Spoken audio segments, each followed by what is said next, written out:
Have your say. The Global View on Q. Only on Q95, the big station.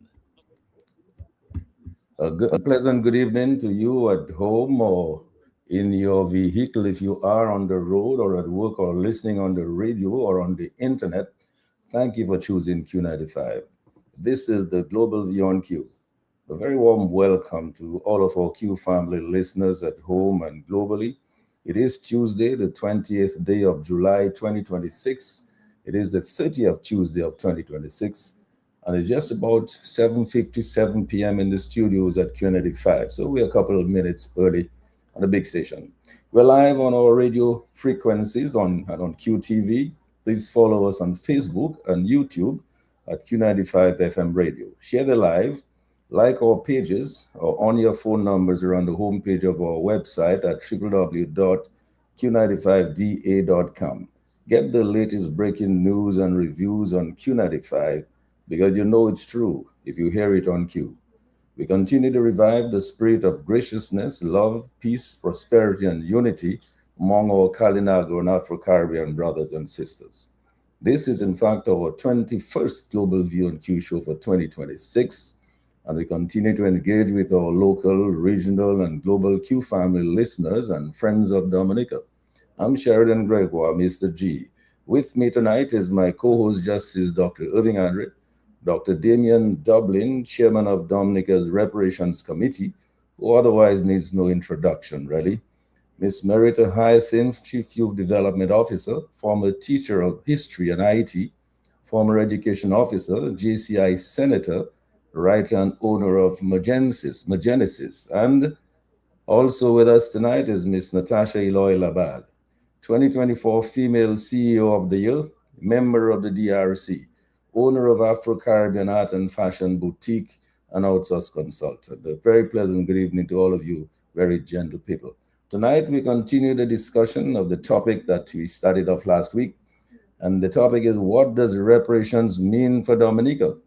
So here are a few talking points or questions, if you'd like. We start off with the genesis of the Reparations Committee. What is their mandate, the objectives, the strategies, the local, regional, global impacts, the role and resolutions of the UN? What are their achievements thus far?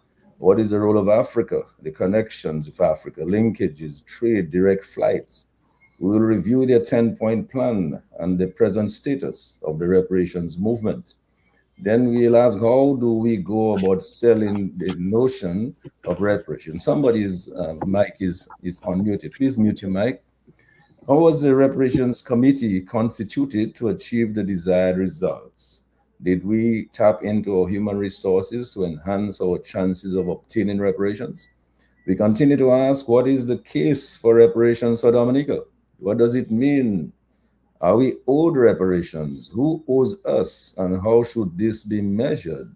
Who is to pay these reparations? Who should receive that payment? What should be done with the proceeds? Can our current leaders be trusted with that money? Will it be used for the benefit of those who need it most? How should reparations be administered if we do receive reparations? Should the descendants of slaves receive compensation from those who enslaved their ancestors? Why should they receive payment for past wrongs? Are there any precedents for such payments? And do intergenerational trauma and economic legacies of slavery justify reparations? So we look forward to the contributions of Justice Dr. Irving Andre, Dr. Damian Dublin, Chairman of Dominica's Reparations Committee, Ms. Merita Hyacinth, and Ms. Natasha Eloy Labad, as we continue to discuss this topic. What does reparations mean for Dominica? So as usual, we invite you, our Q family and friends of Dominica, to help us give our usual huge shout out and big thank you to our farmers, our healthcare providers, our frontline workers, police and fire officers, teachers, doctors, nurses, and public and private sector, patriots and friends of Dominica at home and abroad. We welcome each and every Dominican and friend of Dominica to the Global View on Q. We embrace you wherever you are, in every nook and cranny, in every village, in every community at home in Dominica, in the region and globally. Thank you, Sherwin, keeping us on the air. Thank you, Lambi, on the console, directing the traffic. We will take your calls. As you know, the people's voice is always a priority on the Global View on Q. So thank you, Dr. Damian Dublin and Ms. Marita Mahyacinth and Mr. Tasha Eloy Labat for participating in discussion tonight. So I go now to Justice Dr. Irving Andre for his first comments as we continue to discuss the topic, what does reparations mean for Dominica? Over to you, Dr. Andre. Well, thank you very much, Mr. G. Let me welcome the panelists. We're looking eagerly to hear what they have to say this evening. Last week, we discussed the issue of reparations. We gave some of its historical antecedents. We talked about some of the pitfalls with the reparation movement. And this evening, we expect to get probably a more deeper insight into the reparations committee as it relates to Dominic. On one level, it appears that the movement for reparations is gaining some steam. That may be evidenced by the fact that in March of 2026, the UN General Assembly, they passed a resolution supported primarily by Caribbean countries and African countries for a declaration that the transatlantic slave trade was the greatest crime against humanity. So at least at one level, that was some success. But on another level, it shows the intransigence of those who are most responsible, perhaps, for paying reparations. Because 123 countries supported the resolution, 3 opposed. Who were the 3? Surprise, the United States, second, Israel. And it's poignant irony that Israel opposed it, because Israel, since 1952, received $82 billion from Germany on account of Nazism and so on. And the third country, surprise again, Argentina, the same country that had so many black players on its team. And the history of Nazism and the exodus of persons involved in Hitler's political party is inextricably tied with Argentina, because thousands or tens of thousands of Nazi persons fled and got sanctuary in Argentina. And that explains why during the World Cup, so many of the European countries had a significant number of racialized players. The only standout, or the major standout, being Argentina. But it's not only 3 countries that opposed. There were 53 abstentions. 53 abstentions, mostly European countries. They wanted nothing to do with reparations. In fact, in 2007, Tony Blair, former British Prime Minister, said, well, he said, yes, we should apologize, but nothing has gone beyond an apology. So within this context, we have to look at what the Caribbean countries, Dominica included, have done to push the agenda insofar as reparations are concerned. I know that our local committee has come up with a 10-point plan, which is commendable. The Caribbean islands, or the Caribbean countries, some 13 of them, have recently come up with a proposal that the amount of reparations to be paid amount to $33 trillion. Some persons may say, well, they're dreaming in La La Land, and that may well be the case, because the Europeans, the countries most responsible for the enslavement of Africans, and we gave statistics last week, they have shown a singular intransigence in paying any kinds of reparations. Indeed, last week, Mr. G, you quoted a British parliamentarian of the Reform Party, formerly the Conservative Party, South Asian, to be ironic, when she said that these countries, these colonies of Britain, benefited significantly, as opposed to Britain having to pay them any compensation for historical wrongs. So that is the backdrop against which reparations, that issue is being fought. It's unfortunate that within, as I said, this fight, the European countries are not averse to paying reparations. I give the example of Germany. I will give the example of England, as I gave last week. They paid $20 million in 1833 to former slave owners. Many Caribbean slave owners, many Dominican slave owners, white, black, blue, brown, well, actually white and colored, received reparations on account of slavery. They paid none to the Africans. Not only did they pay none, they actually introduced a legislative mechanism to further enslave them, because they passed a piece of legislation, euphemistic law, the Apprenticeship Act, in which the ex-slaves had to offer their labor to their former slave owners for 4 years. But even after the expiration of that period of time, they still enacted legislation to ensure that the ex-slaves tied themselves inextricably to their former slave masters. They enacted legislation called, for example, the Habitual Idlers Act, Vagrancy Acts, which still exist in many countries. I think in some form it still exists in Dominica, quite frankly.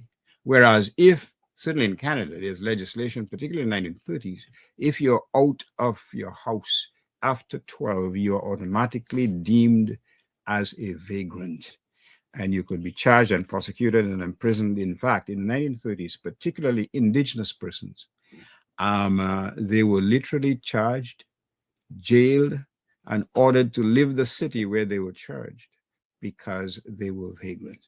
And Canada has a long history of dealing with these issues and also dealing with issues of reparation.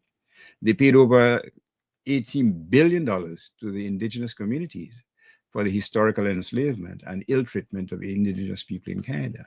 They also paid reparations to Japanese interns who interned in Canada and the United States during World War II, because there was a perception that all Japanese persons were enemies of the Allies. So they paid reparations. The French paid reparations to they didn't pay. The French didn't pay anything. The French they literally crucified Haiti financially and forced them to pay billions of dollars from 1915. Is it 1915? No, wrong. From 1815 or thereabouts to 1947. Billions of dollars to the French because of the Haitian Revolution and the destruction of the estates owned by French nationals. So the Europeans, those who are most averse or opposed to the payment of reparations, had no difficulty forcing colonized countries to pay reparations to them. So this is the struggle that the movement for reparations face now. There is an institutional opposition to the payment of it. That institutional opposition has increased on account of the general right-wing winds that have blown not only in Europe, but also in America. And while I appreciate that England has a Labour government, it seems to me that there are strong headwinds from the reform/conservative movement, which will press any new administration in England, Labour administration, further to the right. So it seems to me that it's an extremely tough uphill task to get these countries to pay any kind of reparations. But let me say this, reparations is not simply the payment of cash, l'argent. And I think this is what the European countries are most averse to, payment of cash. And I think, quite frankly, giving cash to some of these governments, including some of these West Indian governments, would be a disaster, I put it bluntly. I have no hesitation in saying so. I think in terms of the success of the reparations movement, what will probably gain some traction is reparation in a different form. For example, the forgiveness of debt. I think the Caribbean governments have recommended that form of reparations. Perhaps literary programs. Perhaps, it seems to me, and that's my injection, concessions in terms of the export of goods. Remember that we could sell our bananas at preferential rates in England. And I think that dissipated with the formation of the European, with the involvement of the European Union. Sorry, the easing of transport, the easing of movement between the Dominicans or the West Indian Islands and England. And as we know, in the last few years, there actually have been an encroachment on the ease of which we could travel to England. So that's a regressive step, to be honest with you. And those kinds of measures seeking to ameliorate the conditions of people on the ground, as opposed to helping governments sustain power. So I think that is where the reparations movement will inevitably gain some success. A series of measures that will help or inure to the benefit of the Dominican people as opposed to the government. And I think that is basically where we will see some success in the future. Thank you. Yes, Dr. Andre, before I let you go, this lady from the British Parliament who said that the colonies should in fact pay Britain reparations. I believe the Prime Minister of Barbados, Mia Motley, had a sort of rough response to her. I don't know whether you picked that up. Oh, absolutely. And the cruel irony is under the stewardship of Winston Churchill, India suffered a famine because of the policies of the British government during World War II, to a point where it lost millions of its citizens. And Suella Braverman, who is of English ancestry, and a lawyer to boot, for God's sakes, one would expect that she would be somewhat sensitive to that cruel aspect of her history. In fact, the Indian economy, or the Indian community, as we speak, they have some strong anti-colonial beliefs, which is evident in their laws. For example, they're trying to break down institutional racism, whether it's on the basis of caste, whether it's on the basis of English legacies.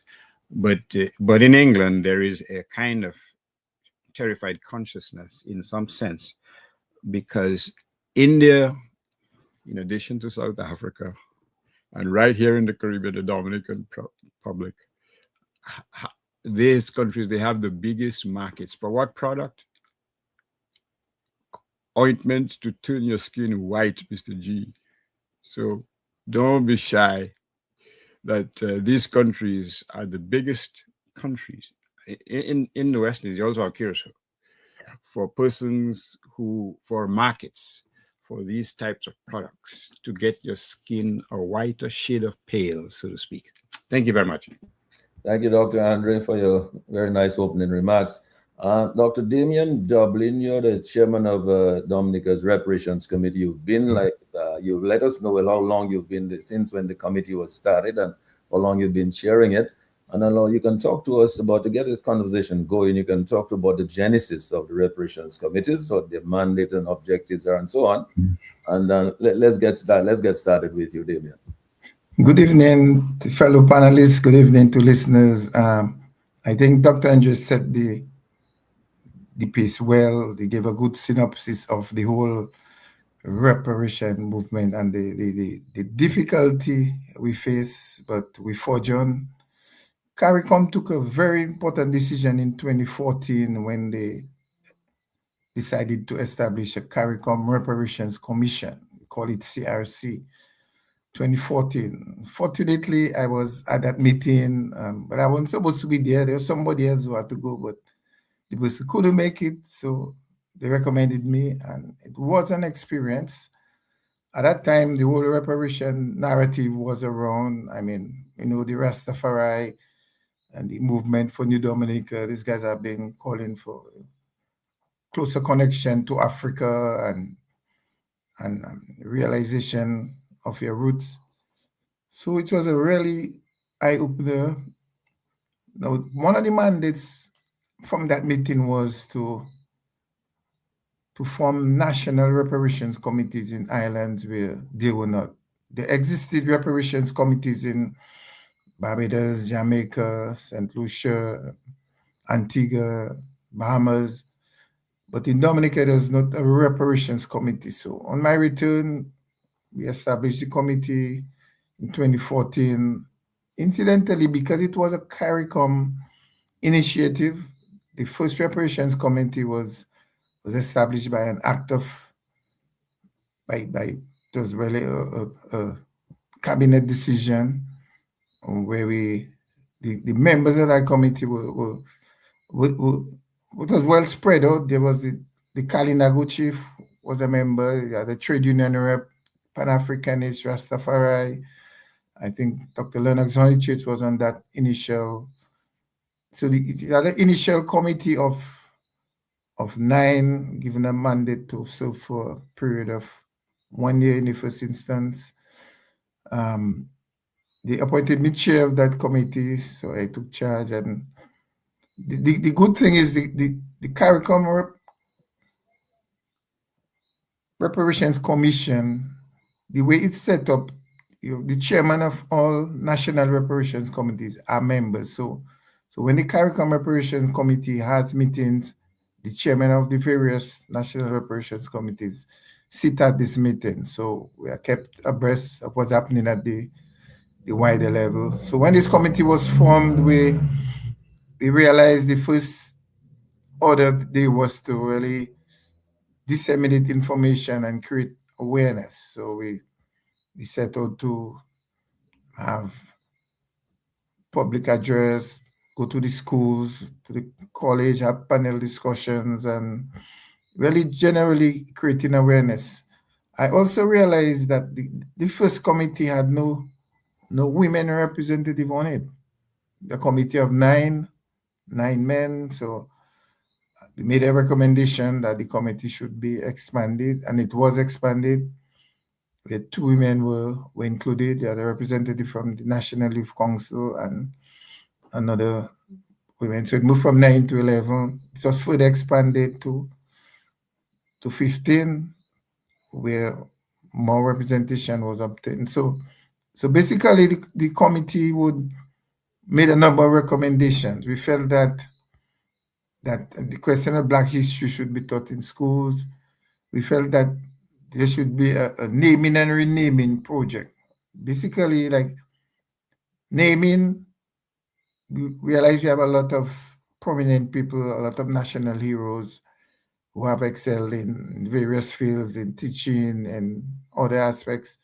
So we felt that some of the schools, public places should be named after our people. The renaming project was actually to replace some of the names. For example, the colonial names like Queen Mary Street, Princess Margaret Hospital, just the wide range, and some of the statues around which maintain the semblance of colonialism. So all these were recommendations. We also recommended that a monument should be erected in favor of the indigenous people. So these are a number of recommendations I will put forward, and we were advocating for. I would want to say that the mandate established by the CARICOM Reparations Committee was really threefold, but for Dominica, it was particularly interested because the first mandate was to seek reparations for the transatlantic slavery. The second was reparations for the racialized system of chattel slavery, and the third was for native genocide. So interestingly, it was only Dominica and St. Vincent which had native people residing. We had the Kalinagos, St. Vincent, the Garifuna. So these were the 3 pillars which was established, and the committee really, at that early stage, was really a question of trying to get the reparations narrative to as much people as possible. The strategies were twofold. One, it was felt that the initial strategy could be a legal battle, legally, where you do research and get the information and then present it as a court case, because that was a strategy which was used in other jurisdictions, and it worked. Like in Kenya, that worked for the Mau Maus, where they presented their case and they got reparations. Diplomatic circles, we felt that because the CARICOM initiative, when people go to different fora like United Nations, OAS meetings, they would advance the whole idea of reparations. Interestingly, for the legal aspect, a law firm was hired. That's a law firm which had success already in getting reparations, but as is everything, it was very costly to maintain that path. So we kind of work out other strategies to get it going. So one of the strategies was we came up with this 10-point plan, which is, I'll tell you, the 10-point plan is like a template. It's a developmental focus, and this document, which is in final draft and review. So we established the 10-point plan, and then it's on the final review, and a lot of reparation movements, countries in Africa, in Europe, in the United States, they're actually waiting on this document because it's it as a template for reparative justice. As was said earlier, reparations is not only about the money. Dr. Anjay mentioned a figure. It's always difficult. It was very difficult to come up with a figure. But some economists were employed, a few of them met, and they worked it out, come up to the figure he mentioned. But the 10-point plan, just some of the areas he mentioned are included in it. It's not just about money. It's about debt cancellation. It's about the whole psychological rehabilitation, the question of health. So it's what we actually, as a race, missed during the time of colonialism, where we could have, through our own coming together and machinations, could have been further developed, whereas the colonial countries developed using the labor, profiting from the labor of blacks. So it was a whole economic system backed up by legal, all the frequency laws he mentioned. The church had a part to play in really, at that time, supporting it and blessing the movements. It was, in some cases, the Bible was actually quoted to justify some of the atrocities and to make the people subservient to things. But I would say that Dr. Irwin mentioned that the reparation movement is picking up very nicely. For a lot of advocacy, we have the chair, Dr. Hilary Beckles, who always on the move, giving lectures at universities, be it in England, in Europe, in Africa.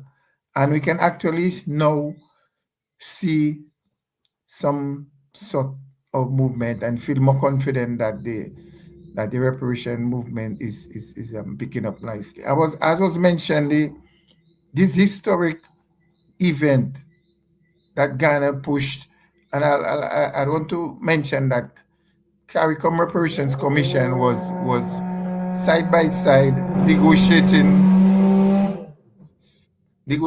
with Ghana and helping them to craft the resolution. It was a joint effort, and we were able to get the United Nations to pass this resolution. I mean, this was a big impetus and push, and we felt it helped the narrative. It's important to note that the United Nations have declared in 2015, they declared the first decade of people of African descent from 2015 to 2024. Through continuous lobby, they in fact had a second decade which starts from 2025 to 2024. So it shows that after the first decade, that the movement and the respect and the pushing of the reparation movement caused the United Nations to declare a second decade. So I can say that I feel confident that we're gaining traction, that more and more people are coming on board. In fact, the church Pope, the recent Pope actually issued an apology. I mean, who would ever imagine that the Pope would issue an apology for reparations? But it was just an apology, which is the same thing that's happening with all the colonial countries. The CARICOM Reparations Committee wrote to every single government who was involved in slavery, from Britain to the Netherlands, and all of them expression of regret. They stayed away from the apology because, as Dr. Andre mentioned. Once you apologize, then probably the whole legal binding of paying the actual reparations. So the affair is really dishing out the cash, maybe to maybe enslaved Africans, but they have no problem dishing it out to maybe to their own people, to their planters in Dominica. As you said, 20 million pounds were paid to them for losing their property after emancipation. So you see, the whole laws were crafted to support this whole economic movement. So once you're deemed as property legally, if you lost your property for emancipation, then you have to be compensated. So they were compensated, which the British government paid, and as we say, the enslaved Africans. I prefer to use the term enslaved Africans because I don't think we were ever slaves. We came from a mighty race. I mean, there was the history of Black people. I mean, doesn't start with slavery or enslavement. We had mighty kingdoms before. I mean, the names we can call, and anybody who's a student of history would know. Established societies respected before the laws and norms, and so I say enslaved Africans because we never gave up. The struggle continued from within Africa along the path, and even on landing, where the story of the Maroons is a story of resistance. I mean, you're talking about guys who were African chiefs coming to Dominica. These guys would have never subdued themselves to any kind of slavery. So they were the ones who were leading the Bala, the Jaco. These were the guys who really. And interestingly, that we must note that the Kalinago and the enslaved Africans worked together. There was collaboration because the Kalinago were there before, they knew the tracks, and they actually worked together with the enslaved Africans. So we feel that's a good example which could be had where the in Dominica itself, where the descendants of enslaved Africans and Kalinago continue to work together for the good of for the betterment of the country. So Yeah, but Damien, yeah. let me ask you this. As a chairman of the Dominica Reparations Committee, do you feel that the Dominican population is sufficiently aware and engaged in the whole process of reparations and the whole thinking, the whole notion behind it? That is the first question. And then secondly, Okay. when we talk about the laws, I mean, we know that when you go to the court, I mean, these countries will go to court. I mean, they're not just going to pay reparations. You see this lady in England already saying the colony should pay England, and it should be the other way around. You know they're going to say, well, look, who is aggrieved? I mean, in your generation, who is aggrieved? And you're now talking about going to court for reparations. Are you aggrieved? I mean, is the court going to be asked to pay you for something that your ancestors, endured? And you, in fact, so I mean, we can see now there is some legal implication in terms of getting the money. So, I mean, have your committee addressed that? Yes, well, actually, I would say the narrative has picked up. I mean, at one time, there was little talk of reparations. As I said earlier, the Africans, the progressive guys at that time, this is Rosie Douglas and them guys would talk about the African slavery and reparations. But in this present day, the narrative is most widespread. We have been to the schools. In fact, every Black History Month, we go to various schools where we give lectures. And the important thing, you go to the schools and the students are, I mean, just amazed and just like sponges. They're waiting for the information and they ask the questions. But the only thing is you pass there, you give the talk, and then after that, it's difficult to sustain because the whole education system is not geared towards maintaining that kind of narrative. But I would want to say that the population is much aware. People asking questions, people participating in activities, and asking questions, but we always have to make the difference that it's not only about money. Some people asking the same question: when I'm gonna get, when I'm gonna get my pay. So I mean, the 10-point plan would, as we are pushing, would effectively broaden the scope and show them it's not about money. It's about repairing the damage that was done and giving us a chance to get back on track. It's excellent. Dr. Andrew, let me just go back to you briefly because, you know, this question of the laws, the legal aspect of the thing in terms of making those actual payments, making the case in court for reparations. How difficult is that? I mean, what barriers could you find in illegal circles? Well, one of the main legal arguments made by those countries who are resisting having to pay reparations is that at the time that persons were extricated forcefully from Africa, slavery was not a criminal offense. The enslavement of persons were not a criminal offense. In fact, a significant sector of the population, whether in England or in Europe, did not even consider slaves as humans. So that is one of the main justifications. And the other justification is that, look, I shouldn't be accountable for what my forefathers did. And in terms of the question you just asked, Damien, well, why should he or why should Dominicans receive compensation from the descendants of persons who may have harmed them? What harm has he suffered? There is a phenomenon called intergenerational trauma. The legacy of slavery continues to exist. The legacy of British colonialism continues to exist. The class society, it's more evident in India, although in India you had the added difficulty of the caste system. But in terms of our veneration of anything white, that is a distinct legacy of colonialism. And it's still evident in Dominica, to be quite frank with you, and elsewhere, other Caribbean islands. It's somewhat, well, what should I share? It's disheartening. If you, as a keen observer, you spend some time in the Barbados and you see how certain persons, subject to their complexion, how they are treated. So the legacies still continue to exist. And that is a counter argument against the argument that, look, I haven't done you anything, but you've benefited. One of the things we haven't mentioned, but we did mention last week, is that many of the institutions of learning benefited.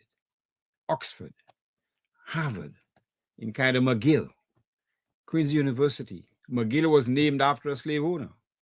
Many of these institutions benefited, but not only that, many of the students who received admission or gained admission to these universities were part of the aristocracy, particularly in England. They gained not on account of academic prowess, but on the basis of ancestry. And many of these old landed aristocrats, their wealth was based on monies generated from Barbados, from Jamaica, Dominica to a lesser extent. So this whole big question, this whole point about is not our fault, we didn't benefit, why are you coming against us, is pure hypocrisy in my respectful view. So that there is a case to be made. That's the thing. And the question is, well, I don't want to, well, you want me to continue or you want your other two panelists to put their $10 or their $10,000 worth of contribution? I'll give you a couple more minutes to just, wrap up. But bear in mind one thing, in terms of Dominica itself, Dominica has a rich history of involvement and contribution to Africa. Ask Gabriel Christian, he'll tell you about a relative called James Christian, who went to Ghana on about 1903. And he was basically an icon. He's regarded as an icon in the legal fraternity on the basis of his work in Ghana. Then you have, for example, a number of distinguished legal luminaries from Dominica. Telford George is being the most prominent. He was the Chief Justice of which country? Can't remember. Probably Nigeria. Then you have Ashton Piper, who also worked in Nigeria, or who worked in Nigeria. Don Liverpool had a limited tenure in Africa. But not only that, we had Dominican educators, intellectuals, people like Bernard Wiltshire, who taught in Africa. We also had Ron Green. We had Rosie Douglas, who was the chairperson of the Mathaba in Cuba, in Libya, I'm sorry. And that organization assisted so many liberation struggles, not only in Africa, but also in Latin America. In fact, it was through Rose's efforts, at least he made a significant contribution in assisting the ANC receive funding from Gaddafi in Libya. So we, our small country, we do have a significant, proud history of involvement and contributing to the welfare and well-being of Africa and so on. And again, I don't know the composition of the reparation movement in Dominica, but I hope, if not now, but at some point, that that they would reach out. Well, that's probably not fair. It's not their decision. It's the government's decision to tap the resources. People like Crispin Gregoire, who actually worked in Africa, and he also has significant connections based on his tenure in the United Nations. People like him, we hope that that they can reach out to get Dr. IP, for example, also has significant roots in Africa. We hope that the movement can gain steam by incorporating the contributions of persons who have a unique perspective and who have certain ties. Because in my view, the ultimate success of these countries paying reparations is whether it becomes politically feasible to do so. Whether there is a movement either in the United States, either in England, either in Europe, which puts pressure, moral and political pressure on the political potentates that, look, you have to make amends for that dirty past, part of our past. I think it's only then that you'll have some success in terms of reparations being paid by those countries that abstained, 53 of them, the most powerful countries in the world. That, in my view, is the only hope that we have as a society to get any type of reparations from these countries. Yeah, thank you. Mr. J, quickly, just to close up, and you're making a significant point, and that is exactly where the movement is having. Realize that the legal path would be too long and burden expensive. So really the focus is on pressure, mass movement, rising up and pushing them at a point where they have to do it. So that is what, and we're actually seeing it, the pressure is building, it's happening. I'd want to state that the University of Glasgow, they have committed 20 million to the University of the West Indies through doing research and showing them that the university actually benefited from the proceeds of slavery. So you find a lot of individual universities are coming forward. Even some insurance companies are actually willing to contribute, but you must have a framework and a plan. So that's the approach. The legal aspect have been kind of put on the wayside for a while.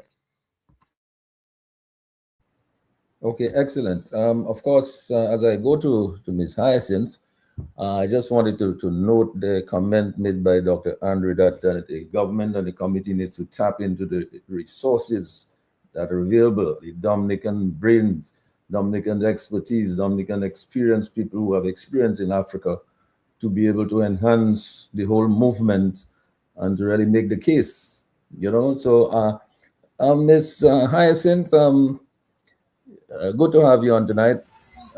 As you give us your thoughts, your opening thoughts on the topic here tonight, maybe you might make some comments about the role of the indigenous people in all this movement. All right. Thank you. Thank you, Mr. Gregoire. Good evening, panelists, and thank you for having me. And just want to echo the sentiments of what our previous speakers had indicated, and to also indicate that is programs like this, because I know a question was asked earlier on as to how, in terms of the public or the persons in Dominica, are looking at reparations. And it's programs like these that will, basically let persons hear about what reparations speak about. Because when most people hear about the reparations, they immediately think money. And I heard Dr. Dublin indicated that people even asking up to the what are they getting, what my family is going to get. But if there is an understanding, and I think Mr. Dr. Dublin stated that also, reparations is more much broader than financial compensation. And for us to understand that reparations is basically about acknowledging the historical injustices, repairing the long-term damage that was caused by slavery or enslavement, the colonialism, and most importantly, that is something that, as was indicated earlier, that is unique to Dominica and St. Vincent, the indigenous disposition. And basically, what we are looking at is investing in the future of countries like Dominica. So for me, when I think of reparations, it's ultimately about justice, development, and basically that dignity. And one of the first questions one would have to ask, and in any time someone wants to challenge in terms of reparations, is if entire nations became wealthy because another people were exploited for centuries, what responsibility remains today? And that basically even answers itself, because these were the people who extracted the resources from our countries to build what they have today. And that is why I really appreciate the slant in which the 10-point plan basically takes the CARICOM, or CARICOM has taken that whole repertory justice with looking at first the formal apology, the Indigenous People Development Program, reparations and resettlement, restructuring or of our cultural and heritage, not restructuring, but basically bringing back what was stolen from our cultural heritage and our cultural reconnections. Because even that point, I remember when I was doing a paper for a thesis, and I was actually doing a comparative study on a plantation in Layu, and I had to pay the British Library for information about Dominica. And these information were taken from our country. And here am I paying £5 for something that was supposed to be legally here. So that point number 4 is very much important. Then you have remedying the public health crisis. 6 is the capacity building through education and training, compensation for gender-based violence and assault on the families. Then you have psychological rehabilitation, the right to sovereignty and development. And finally, and I know this was mentioned earlier in terms of debt cancellation. Now, what makes Dominica particularly unique in that whole case is that Dominica experienced the indigenous resistance, Kalinago displacement, enslavement of Africans and women, plantation exploitation, and the colonial economic extraction.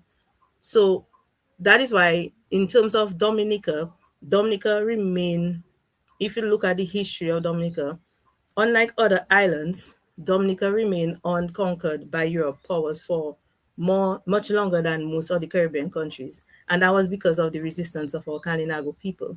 For centuries, the Kalinagos defended their homeland against the French, the British, making Dominica one of the last islands in the Eastern Caribbean to be fully colonized.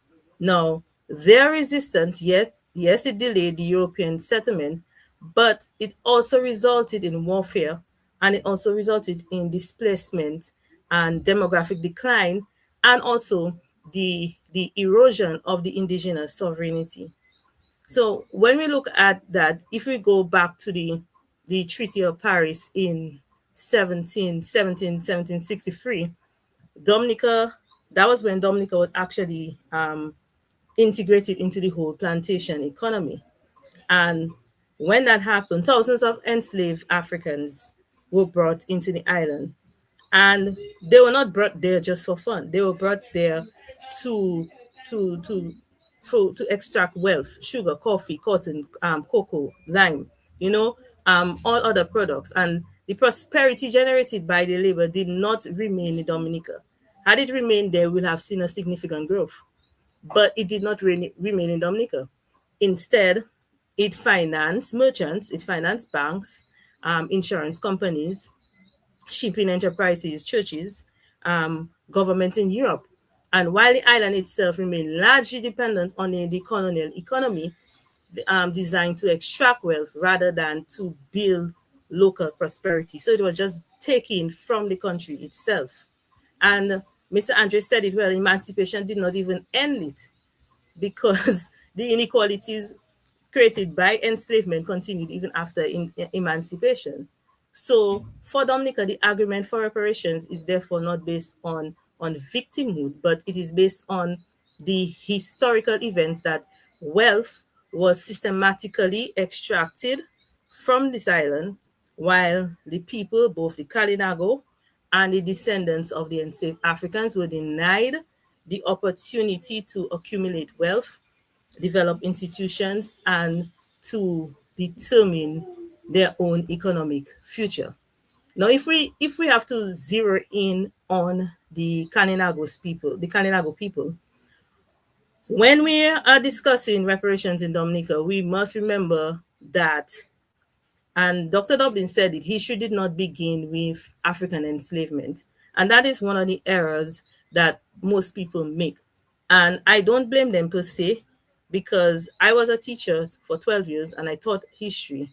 And if you're not a person that is passionate about the subject itself, or one who is inclined to do more research, you would want to think that that's where the curriculum starts.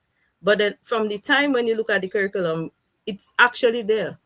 And it does start with the first topic, does start with one, the coming of the Spaniards, and it speaks about what the Spaniards meant.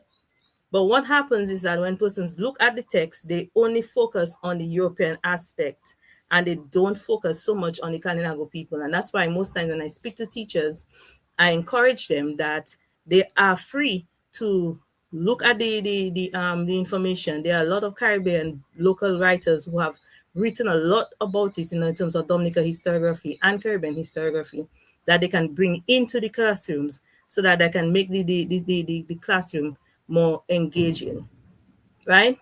And so when people look at the whole reparation movement in terms of the Kalinagos, whose experiences from the whole colonial process is an essential part of the reparations conversation. And the CARICOM 10-point plan that we keep mentioning specifically recognizes the genocide and displacement of our indigenous people as one of the greatest injustices of European colonization. And if any case that has to be brought forward for Dominica, that is the first case that we have to bring forward. Before the plantation economy expanded, the Kalinago fiercely defended Dominica against the success of the successive French and British attempts, and their resistance earned Dominica a reputation as one of the most difficult countries, delaying the settlements. And then they came in and displaced these people, right? However, the Kalinagos' loss of their ancestral lands, their violent conflicts, the forced displacement, and demographic decline is something that we can put forward in terms of the case.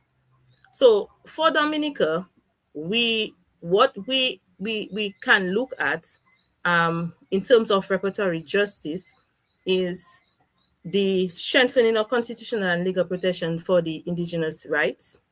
One, investment in the preservation and revitalization of the Kalinago language, tradition, and oral history. Investing in sustainable economic development for the Kalinago territory.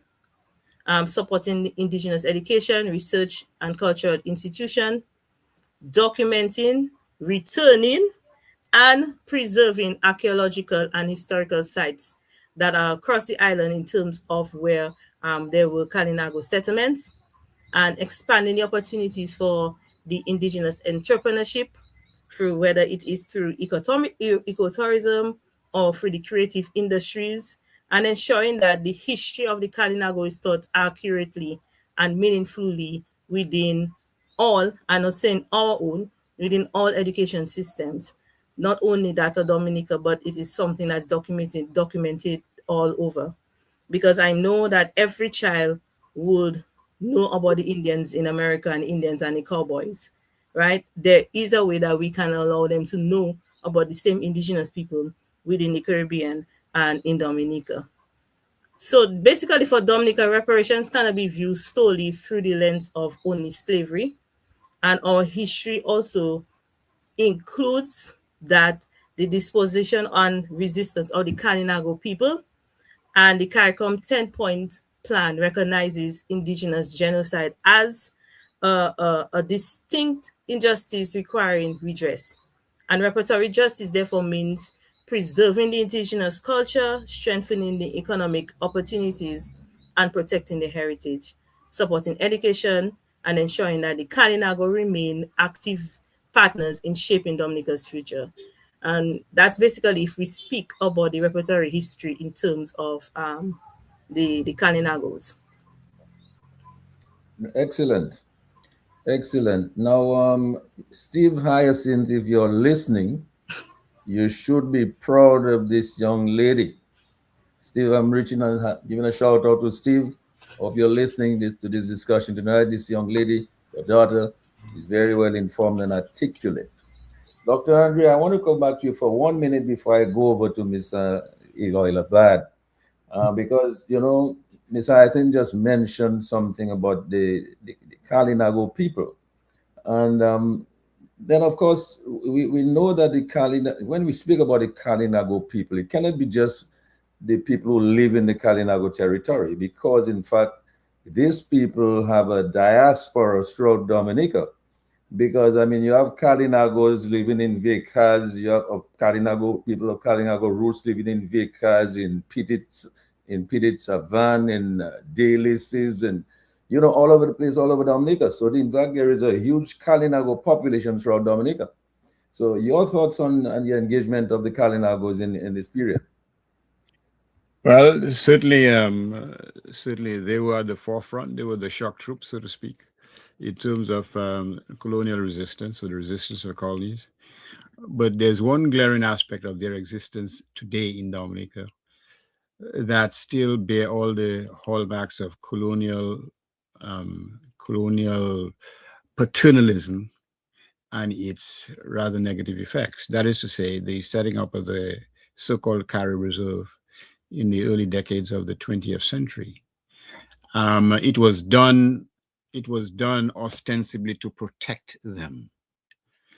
But unfortunately, throughout the decades, it has become one of the most strongest impediments to their economic development. Why? Because yes, communal ownership is in many respects a good thing, but no communal ownership of the so-called reserve or their territory, it prevents them and inhibits them from getting involved or getting integrated in the Dominican economy. And that is a yoke that they continue to bear. And unfortunately, that yoke has made them susceptible and vulnerable to exploitation from the political entities or deities that we have in Dominica as we speak. They have not been able to borrow money from the banks. There's no indigenous institution which would give them concessionary rates, for example, based on their particular historical experiences, as is done in other countries, I should say, in many other countries, so that they continue to manifest the painful legacies of colonialism and the interaction of indigenous people in Dominica, St. Vincent, or otherwise, also in Latin America, their interaction with colonial people and so on, or the colonizers. So clearly, and our constitution doesn't speak to them as a particular discrete entity that should be respected and that should be catered to them, to their needs as a community, not individually. And that is one of the challenges Dominica will have going forward, that we haven't come to terms with the Kalinago people in Dominica, quite frankly. In fact, the policies of most of the governments that we've had to varying degrees is to integrate them into the Dominican community. There's nothing wrong in assimilation, but assimilation at what cost? Not at the cost of taking away the heritage. It's a struggle which goes on not just in Dominica, but in Canada, in other countries, and so on. In Brazil, certainly. And Brazil has had a long, painful history in terms of slavery. In fact, slavery was ended, if I remember serves me right, in 1888, for God's sakes. It persisted much longer than in the other West Indian islands. So the whole question of the Kalinago question is one that we haven't fully resolved, and hopefully enlightened leadership at some point in our future, probably after I've gone to the great beyond, will address that issue. Thanks. Thank you, Dr. Andre. I mean, Damien, is there anything you'd like to add quickly before I go over to Ms. Eloy Laban? Yeah, I'll just add quickly while you focus on the Kalinago that I would want to just pay tribute to the first Kalinago doctor, Dr. Warren Sanford, who studied in Cuba. And he also was the first specialist in dermatology, dealing with skin disease. So, and I've seen over the years the opportunities for the Kalinago have increased tremendously. I mean, we have the Kalinago in all spheres of Dominican professional and other life, legal, acting magistrates, accountants. And also I want to note that the awareness of the limitation of the communal land ownership was seen and discussed, and there is actually a guarantee fund which was set up specifically for that, where the Kalinago could take loans and build their homes and do what they have to do. So the guarantee fund actually exists, and I guess it's supplemented when need be. But we can say that they have made tremendous strides and respect. But I do agree that we need to, in terms of the constitutional review, we need to focus specifically on them and see in which areas we can, and besides the assimilation in areas that would directly benefit them, because they have I would say they have preserved our country. And in quickly, I think we made one mistake after independence, is that we didn't change the name to Waitukubuli. And I mean, that mistake haunts us still. We should have changed the name of Dominica to Waitukubuli. Well, in fact, the Constitution is not clearly provide, identify the Kalinago people in there. So that is the first mistake. Now, Ms. Eloy Laban, let me go over to you. I know you've been waiting patiently. I know you have a lot to say. So I'll give you an opportunity now to add your thoughts to the conversation here tonight. Thank you so much, and a pleasant good evening to the listening public. I want to believe that the panelists who have gone before me has really set the tone, having given sort of history of the reparations committee's genesis, and then some of the objectives and mandates covered by Dr. Dublin. And then Marita giving us a nice little history and in making sure that she sort of addressed some of the 10-point areas, 10-point plan for reparatory justice that sort of addresses our indigenous people, development programs, and some of the comments from Dr. Andre, particularly on the note of the Kalinago diaspora. My focus tonight is to bring an entrepreneurial slant. I am a Dominican by birth. I live in Dominica and I trade and do business in Dominica. I am also directly supporting a member of the committee, and continue to talk about the connection with Africa, not as a fringe idea, not as something that is an ideal that, we, our icons, our freedom icons, started. Persons like Nelson Mandela, who's pushed back against apartheid and who contributed to the Ark of Remembrance, that statue that is, in the UN. In fact, in July, every July, Nelson Mandela is recognized, and the discussions about, reparatory justice becomes, elevated. But from my perspective, I attended an Africa Caribbean trade 2025 trade mission in Grenada. From analyst estimates, there is about roughly $1 billion US dollars in untapped annual trade between Africa and the Caribbean. And while there are currently no direct flights between most of Africa and the Caribbean, I do have to say that one of the things that excites me is that the connections and the ongoing movement between CARICOM and the African Union, where the African Union declared the Caribbean as the sixth region of Africa, which officially makes us African diaspora. We can go by land, live in Africa, and for quite so many of us, we are still feel very uncomfortable when they ask us to tick that box. Me, I'm proudly ticking Black African. So from my perspective, I think many of us are still, as young professionals, we're still very uncomfortable about discussing, the reparatory movement and the concept of reparatory justice. And we have perhaps left, as I would say from my perspective, a young professional, we have left a lot of the conversations, a lot of the discussions to our historians, our subject matter experts, the legal minds.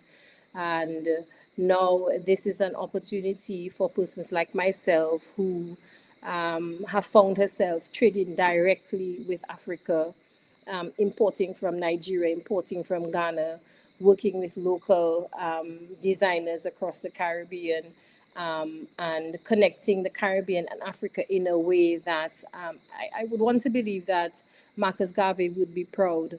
That black star line stands for something, and I think we need to find ways within our professional spaces to be able to raise these kind of conversations. When I connect with organizations like BPW International, we have consultative status in the UN. Do we have that confidence as professionals to be able to defend the 10-point plan? Are we willing to talk about debt cancellation and technology transfer and psychological rehabilitation in a way that not just presents the status as a movement, but I think sell reparations in a way that it's more than just a voice as a working committee, but it's a platform. And I want to also share that there are so many ways, for example, events like Fashion Zouk, and this perhaps is not an intentional pitch, but Fashion Zouk is going to be held at the end of August. It is a 4-day event that will tell the freedom story through fashion and culture. And these are opportunities. We spoke about tapping into human resources. This is where I say that we cannot leave it purely to the economists and the historians and the scholars and the diaspora communities. We really need to open it up to youth. We need to open it up to artisans. We need to open it up to cultural organizers, so that, insofar as the lessons that have been learned, they can be, connected across the generations. So the case for Dominica, definitely Marita has spoken about Dominica's unique stand and position. There are, the Kalinago persons and the case for genocide. And then, of course, this transatlantic slave case. Dominica is home to the last remaining indigenous Kalinago people. And there are still a resonance of discrimination. There are still resonances of colorism, of what is considered unprofessional, what is considered uncultured, what is considered open quotes, ghetto. And I think having these conversations allows us to sort of build trust, build awareness, bridge the gaps. We are not just asking for payment. Yes, we want an apology, and we know for so many of them, this apology feels like a very uncomfortable, expensive apology. But I think more than anything, we have continued to say that the governments and the systems that have benefited from, the pillaging of our art, our culture, our gold, our, raw materials, our systems of mathematics. And I mean, we taught hygiene, and there's so many things that the world have benefited from because of Africa, that we now want to say many of those systems have become enriched and empowered because of that pulling away. And because those systems still exist, those governments still exist, those universities and those institutions still exist, and they have benefited the peoples of Africa, and their descendants need to be willing to stand and engage honestly about how we've been impacted by, the transatlantic slave. So for me, Dr. Andre has already shared some of the precedents that have been set with Germany and Israel, the United States, and even the UK, when he spoke about the UK and Kenya. And it was very eye-opening to see the three countries that, voted against, and even, I think, even more eye-opening to see the number of abstentions. So when you think about trade and what it's worth to the Caribbean and the people of Africa, and just connecting those peoples. Even when we sit on organizations where the Caribbean is being represented, and the conversation about looking at the Caribbean as individual countries or islands as opposed to one region, these things perpetuate, sort of create barriers for us as small island states that are struggling with our development cycles, our government cycles. And so I definitely believe that there is a need for the committee to continue to ramp up that conversation, to include the youth, to include the young professionals like myself and Marita, so that we can continue to create that, that activism, that action. We've come a long way from just the Ark of Return, sitting in the UN, open square, to UN votes, to the decade of our ancestors, a first decade, a second decade, and the 10-point plan. I mean, we've moved a long way. So I think I will pause, maybe more for dramatic effect than anything. Yeah, thanks a lot, Ms. Eloy Labat. I'm going to go over to Lambi so to give the numbers out to the public so they can engage us with a few calls. But when we come back, I want to go back to Dr. Andre for him to give me a little bit more on, well, as we can see from what Ms. Labat has just said, I mean, these European countries are continuing to exploit Africa's natural resources. And then, of course, Dr. Andre, I would want you to make a comment, if you can, put your thoughts, wrap your thoughts around this question of, so should the descendants of slaves receive compensation from those who enslaved their ancestors? And I think we did mention the question of intergenerational trauma and economic legacies of slavery. Do they justify reparations? So I want you to probably address those when we come back to you. But let me go over to you to give the numbers out so we can take a few calls. Global View on Q, taking your calls at this moment. The numbers are as follow: 449-3095, 449-3096, 449-3097, 616-4257. Those are local numbers. The international or the overseas number, 449-309-5624. Let me run those one more time. 449-309-59697, 616-4257, 305-432-9624. And we already have a call on the line. Caller, please go ahead. We lost that one. Here we go. Caller, please go ahead. Hey, gentlemen, blessings to you all. Blessings to you, sir. And ladies, sorry, excuse my manners. You're excused. Good evening, blessing. Great woman. Yeah, no, you're excused, we said. Just joking. And Lambi and everybody, blessings to you all in the interest of time. Okay. We think the game is over, but it has just begun.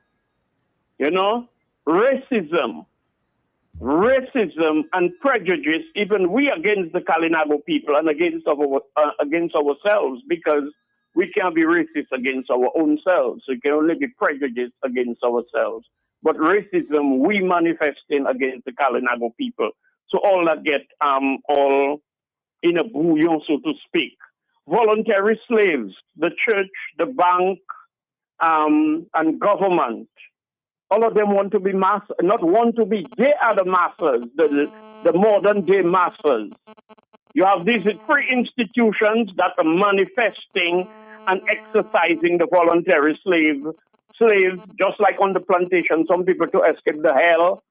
They figure out they have to be conspiring with the enslavers, as brutal as it was.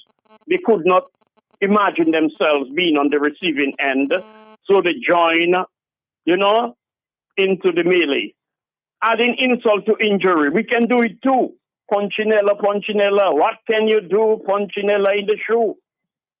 How can we be adding insult to injury when we are selling our passports because we figure out they are indebted to us?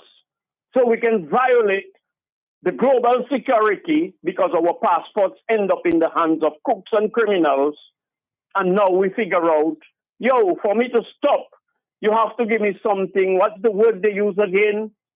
You know, something tangible, not tangible, not the word they use, substantial, I think, substantial. You listen to Gaston Brown and people like Skerritt talking about they want something substantial when they're adding insult to injury. The corruption in the Caribbean. I'm watching in Guyana, a ferry capsized and killed a lot of indigenous people. 80-something years, an old ferry. So you could see the discrimination. Venezuela money disappear. The World Bank money disappear. In Dominica, I spend over $2,000 to meet 8 requirements to get $6,666, I think somewhere around there. Skerritt say, you know something, we will check all you. So he may have sift through the pile and give to who he wants and disappear the rest of the money. Venezuela money disappear. So I am just saying, we have to be very, very, very careful in the way this money, if at all these monies would be given to us. You know, not in the hands of government. Maybe we can negotiate with Europe to set up a bank in the Caribbean where this monies can be loaned to business people, artisans, musicians, farmers, and pay almost like maybe a 2% or 3% to maintain a revolving fund in case they give us like a couple billions of dollars or whatever, millions of dollars, I don't know. But never to be in the hands of these corrupt criminals in the Caribbean. Or you may take offense, but I am being blunt. My truth is always naked, not even on the way I want it. So I'm just saying the whole cry would be it is justified to get reparation. Look at all those what you mentioned. You know, Japan and everybody get. But the racism is so entrenched and intrinsic in the nature, the racism and the discrimination. Never would they want to give us. And we know who runs the world. And we know they were involved in slavery, the Jewish people, the church and all of them. So you think they want to put us on a footing for us to return to our former glory? Never. We have a long way to wait. Thanks for the time and Thanks for all your contributions. Thanks for the persistence, and we have a long way to go. But let's watch the world. Let us watch the world, though. Just the beginning of things. Thank you. Yeah, well, thanks a lot. Thanks a lot for your contribution tonight. Lamb, you want to take another call? Yeah. Caller, please go ahead. Good evening, Lambert, Mr. Sheridan Gregoire, and as host and audio. Yeah, good evening. To summarize all what Blessings has covered in detail, the question I would like to ask is slavery finished with, or has it just evolved in a way, and are we still being exploited? And should we be saying stop the exploitation rather than even starting to ask for reparations? Should we be saying stop the exploitation because our money is in the hand? You know all the details already. But that's the question I'd like to ask, gentlemen. Good evening. Good evening. Thanks a lot for that intervention. Lambi, you want to take another call? Yes. Caller, please. Oh, we lost that call. All right. So yeah, well, I guess the person will probably call back in a moment. Well, let's take it now then. Yes. Caller, please go ahead. Yes. Good evening. Yeah. Yes, good evening. And the panelists, Mr. G and everybody, have a blessed night. Mr. Andre, I want to ask the question. This one is for you. I know you are a black historian. Didn't the Arabs enslave black people too? And Mr. Dublin, I want to ask the question. And the Riot Act, see they just they arrested 25 people for protesting. Dominica lost you have the right to protest. And they say they charge them under the Riot Act. That's a slavery act. So I want to ask the government to take out this on the Riot Act, please. This is outdated. And then to put laws in place, so that they could help their people more, for reparations, yeah. And we need some, the King of England, and we need some reparations, sir, please. Yeah, you guys, and we help all you a lot. All you can help us out, sir. Thank you very much. Yeah, thanks a lot. Thanks a lot for your contribution. Let me take another call. Yes, caller, please go ahead. Yes. You're on. Please go ahead. I don't hear nothing about repatriation. How come I have a 10 plan. I don't know what the 10 plan, but I don't hear nothing about repatriation. And repatriation is supposed to start out of the package. Because we are taking from our land, our parents' land, where we have a right to return. Nobody can stop that. That has to be part of that 10 plan. I'm not supposed to leave that out because we're not from Dominica. We met people there, we met Carib there. It belongs to them, it belongs to us. Right now we have a right to ask for our right to go back where we belong. We haven't got no right here. Yeah, well, thanks a lot for that. I imagine he's talking from the perspective of the Kalinago. Lambi, if you receive any other calls, you can just make us a signal. Okay, let's take the call now. Caller, please go ahead. Hello, yes. Good evening. Good evening. Yeah, good evening. Hi, good evening. I'm not saying clear. Hi. You're on. We're hearing you loud and clear. Go right ahead. Right. I'd just like to say thank you to the Global UNQ for this program. I caught it late, but I think it's long overdue. Where do I start? It's at least it's good to know that we have a public discussions about reparations. I think that's been lacking for too long when it's been in the air in the Caribbean for quite a while. And the reparations committee, to me, I would just say up front hasn't, been active enough for the benefit of the public vis-a-vis reparations. A couple of things I just want to say is that in what I heard, the issue of reparations is fundamentally, from my view, a recognition, an attempt to repair that damage that because of the chattel slavery and the colonial period, we had even come to, we the descendants, what I like to call ascendants of the enslaved, had even come to not recognize our forebears as humans, as ancestors. And the primary objective of the whole reparations issue is to repair that damage as to how we regard those who went before us. And so, from my perspective, everything else is secondary. And it would be a disservice to those enslaved Africans who are ancestors to not actively pursue the reparations agenda, regardless of how successful it is, because just to pursue it is to recognize their humanity, which we had learned to not recognize. We were taught to see them as slaves, as subhuman, etc., and not as humans, as ourselves. So I think just the fact that it's on the agenda is already a win for us who are here now, representing our ancestors who have passed on. The other thing that concerns me as somebody who is sort of biased towards the reparative issue is that the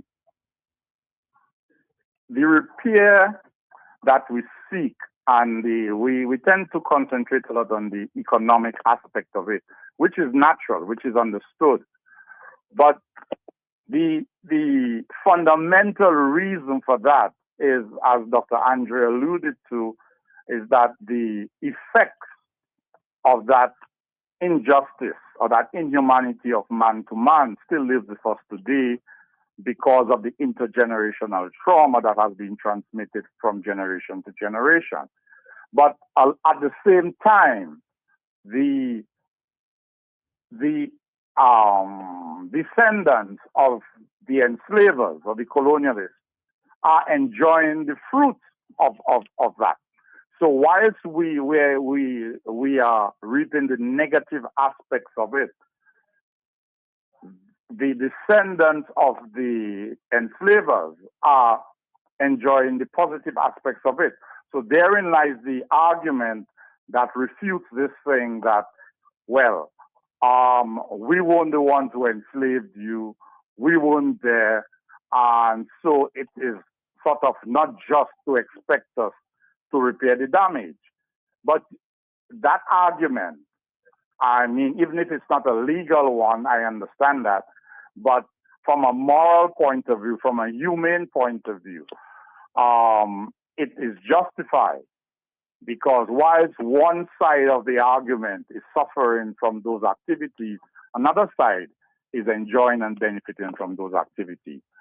So that's just one or two contributions I'd like to make.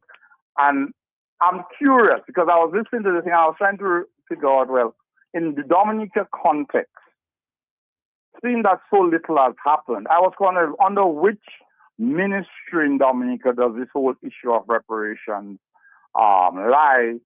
And maybe we need to address them a little bit more, because given Ms. Hyacinth's contribution on the importance of the reparative justice issue to Dominica, I would expect it to be a much higher priority on the agenda of the government. And it should not have been in the doldrums for so long, because even this program tonight, it doesn't come out of the initiative of the ministry or the reparations committee. It comes out from civil society, meaning Q95, meaning this. So you cannot tell me, how do you justify that Dominica is so unique in this whole thing? Dominica is the one that is placed to benefit the most. Yet Dominica is the island in the Caribbean where you hear least about the reparations issue. So I think that is an issue for the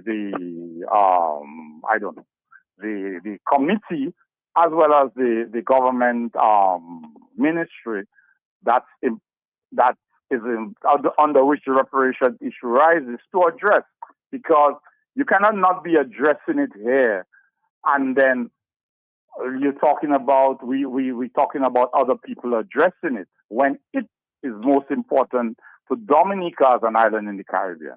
Thank you very much.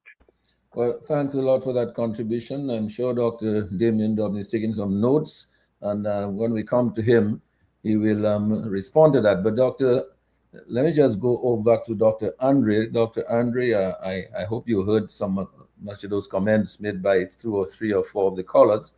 And but just before I go on to you, Dr. Andre, let's take a call from Nambi. Yes, I'm sorry. I didn't only have the government of the tribal countries, especially the slaves, who were to take an active part in that, because they are the ones who could really come together and demand what we want and who will be behind them. Unless we to take that step, it will be hard. Already is a struggle.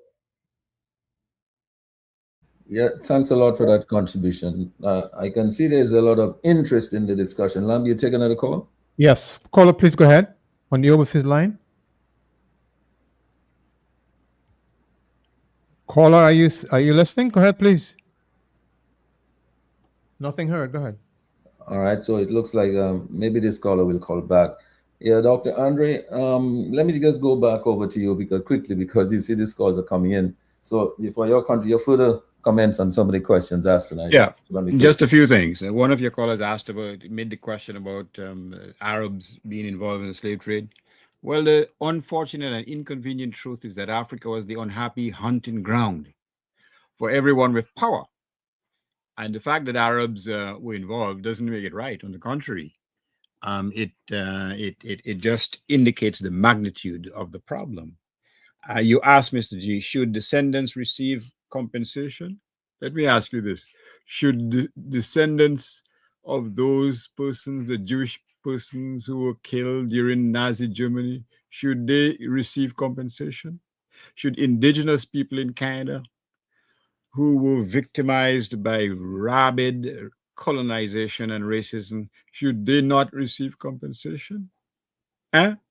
Why is it that they should receive compensation? And the descendants of those persons who were enslaved, and it's not just a matter of enslaved, I mean, we have to look at the history, the actual history, not the cosmeticized history, the actual history.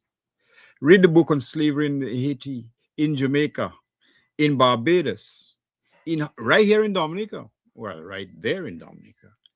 The brutality with which slaves' uprisings were suppressed, the sadistic violence deployed against them. That is where you get the full context or the full complexion of the brutality of what we're talking about. So it seems to me that there is absolutely no viable argument to be made. There's a moral justification for compensation. In my view, there's a legal question, because while slavery may not have been proscribed or criminalized, but theft of property, the destruction of humanity. What about those slaves who were lost on the so-called Middle Passage? What about the prosecution of a captain or a British captain of a slave ship who simply and callously threw over 200 slaves from his boat because the seas were a little rough, and he fought the case in court. Ultimately, he lost. So this is not just a matter of saying that, these people are just allowed to work and so on. There's a certain brutality that was endemic in slavery, despite all the most recent attempts to whitewash it, to say, well, they were not badly treated. They had their own plots of land. Pure nonsense. So there's no question that the justification is there. There's no question that, unfortunately, from an objective perspective, many Caribbean governments or many governments of those countries, even in Africa, they have not learned the lessons of the past. One of the justifications for the enslavement of persons was to get rich at the expense of these countries, was to take the resources of these countries to feather the nests of the colonizers. Isn't that still happening in the region and in Africa, my friend? Isn't it continuing? And if that is the case, then what have we learned as a people in terms of national upliftment, in terms of sovereignty? What lessons have we learned? Not many, quite frankly. And the question is, yes, reparation is a justification that has to be prosecuted to the fullest hilt. But have we liberated ourselves from mental slavery, my friend? In many aspects, we haven't. And that, in my view, it makes it easy for the former colonizers to justify why they're giving these islands money at all. What will they do with it? They will go and they will try to set up in the gardens. What is it again? A bowling alley, Gasso. Very indigenous game. A bowling alley in the botanic gardens. That's what they'll use the money for. You know? So there's two components.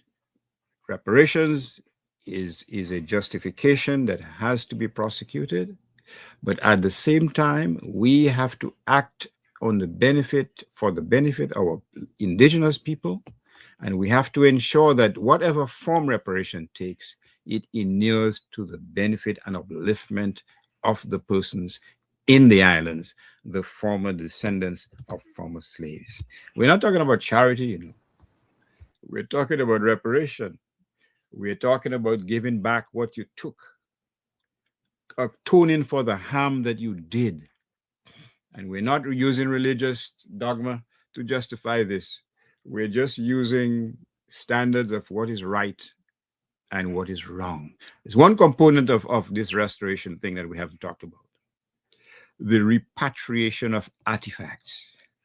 In Dominica, that may not be a central justification for reparations. But in many other countries, whether it's in India, in Africa, in other countries, the colonizers virtually stole the artifacts, the historical artifacts of the colonized persons. And there is a strong movement as we speak to repatriate these artifacts, which have been housed in private collections in England, in museums all over the place. And I should say that at least it's a good sign that there have been cases where many of those artifacts that were stolen were actually returned. And I think that is part of the process of healing. Now, I can't remember whether Dominica has a museum. I really don't know. Probably where the public library used to be, there's a museum taking place. No, there's not. And again, it's an indictment that we have not shown the sufficient degree of interest in preserving our history and defining what Dominica is all about, what Dominican people should aspire towards, what are their goals, what should they aspire to. I think I'll stop. Oh, thank you, Dr. Andre. Dr. Dublin, I believe you've been taking some copious notes on some of the questions asked and some of the comments made. Your further thoughts. Your mic is muted. You need to unmute your mic. Okay, very interesting comments. I mean, it's always good when I always like these discussions when you get input from the callers. What it shows in some areas, some callers, is that same perception that we have to nullify that reparations is about monetary. There seems to be a lot of stress on monetary and when it comes, how we're gonna spend. While we, on one hand, lauding our people on the achievements and progress in other fields, we tend to minimize the same capacity of Caribbean governments to be able to manage resources that come in one way. I mean, we've seen examples of countries managing resources in different ways. A lot of development projects coming through in all the islands in the Caribbean.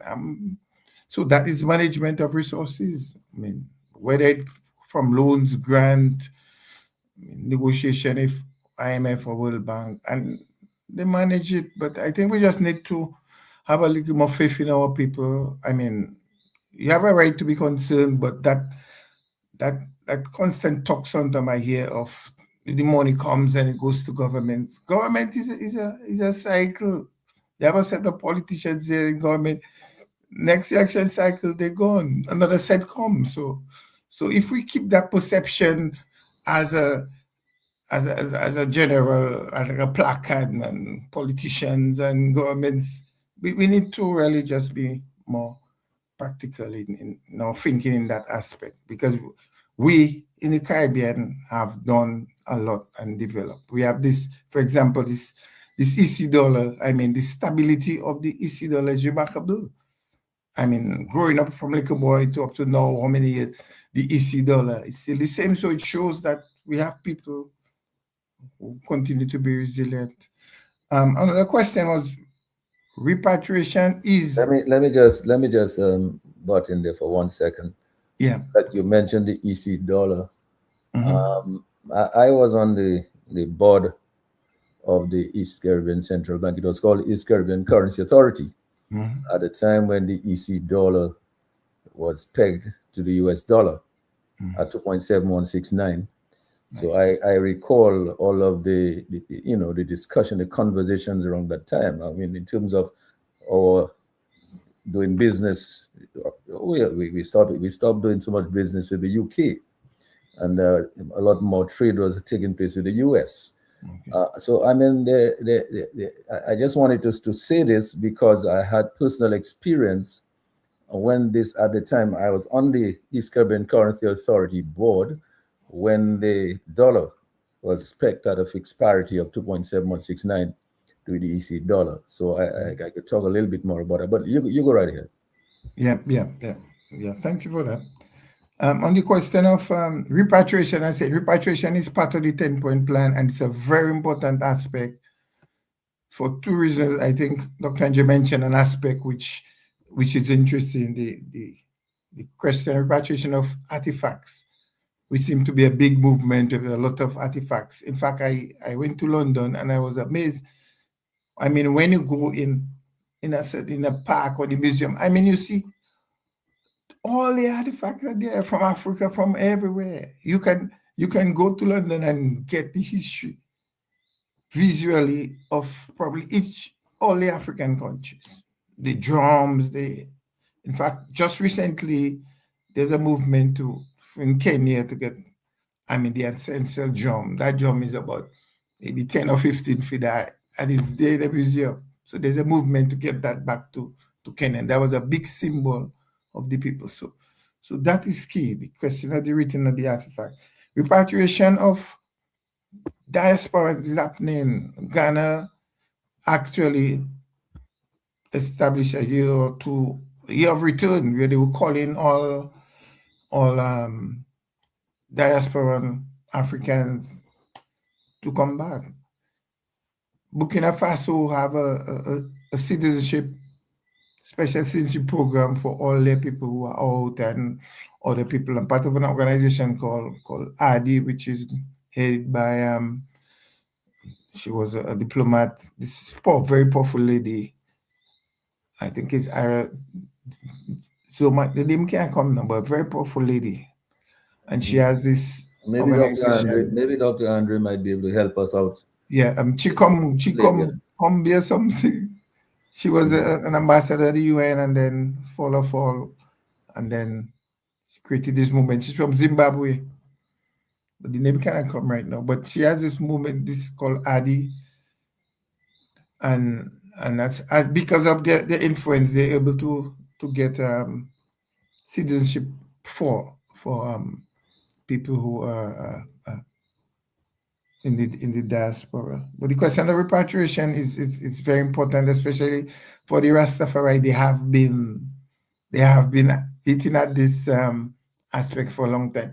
In fact, in Ethiopia, this Dominican guy is in Ethiopia, this Trotter guy. We had some time, Haile Selassie actually encouraged them to come, Jamaicans, Dominican, and he went to Ethiopia in a particular area and is actually living there. So it's a continuous movement. Dr. Pascal called IP, I recognize his voice, and he made some very salient points, the whole aspect of the benefits.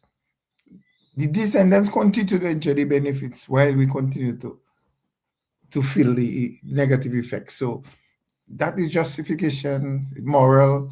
It may not stand probably in a legal court, but moral. When the whole reparations committee was formed, it really, because of the CARICOM decision, it was for cabinet decision, we were actually under the Ministry of Foreign Affairs. So that's the ministry with responsibility for the reparations committee. But I do agree that, I mean, anything else, a lot more visibility, a lot more of this kind of forum is necessary. So, I mean, I would fully agree that the more the merrier, besides what we're doing in the schools and the panel discussion and the radio, but this kind of discussions tend to have a far reach. I mean, we can see by the amount of callers that people are actually listening. So that's what I gleaned from some of the comments made. Well, thanks a lot. Thanks a lot for that. Now, if we can go over to Ms. Hyacinth, I mean, one caller, in fact, made the point. I think it may have been Dr. Ivy who made the point that this Ms. Hyacinth did stress on this particular thing, which is that the whole system, the education system, need to embrace this thing. And she talked about going to the schools and doing stuff, but then there is no continuity. I mean, so this is why I asked you the question earlier on, what is the committee doing to ensure that Dominicans continuously be engaged in this thing, not just the Rastafarian movement, but all of Dominica, and especially the indigenous people of Dominica, because they were the most aggrieved. As a caller said, I mean, we came and took their land. That is basically what happened. So let me just go over to Ms. Hyacinth to give us a further thoughts on the topic here tonight. All right, thank you, Mr. Gregoire. And in terms of the education reform, I do agree in terms of it being embraced. And one area where reparations can have and should have immediate impact on populace would be in education. And if you look at it, many of our students still would leave school knowing very little about our African history before slavery. They would also know very little about the Kalinago resistance. They will do very little about the Dominican freedom fighters, the economic foundations of colonialism, or the contributions of Caribbean people to our world development. And what I normally, and I said that before, is I try to tell teachers that the curriculum guides them, and they should not be very much selective in history. History should never be selective. Education itself, as I said before, it's a form of repertory justice. And when people understand where they came from, they better understand where they're going. It's easier for them to understand certain things and not be misled. And too often people assume that because this is happening, that the schools don't teach it, or just not in the curriculum, but it is there. And as I said before in the discussion, as a person who taught history for over 12 years, I do believe that the issue is not the curriculum. I believe the issue is the willingness to go to do the research. The curriculum does include topics such as African history, African civilizations, slavery, emancipation, Kalinago people, and Caribbean history. I note that a question was raised as to if Dominica has a museum. And one of the ways in which I was doing my research, we do have a museum. I would have gone to the museum that's on Bayfront.